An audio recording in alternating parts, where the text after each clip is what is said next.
ऐश्वर्य है, लेकिन अच्छे अच्छे नाम वाले भी चले गए हैं। अच्छों का जो बदनाम हुआ है वो भी चले गए हैं। ना नाम रहा ना बदनाम रहा।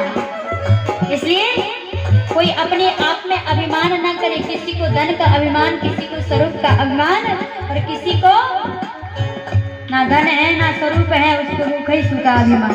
वो कहते हम क्या कम है, वो सोचते हम में बल बहुत है, चाहे बिल्कुल निर्बल हो।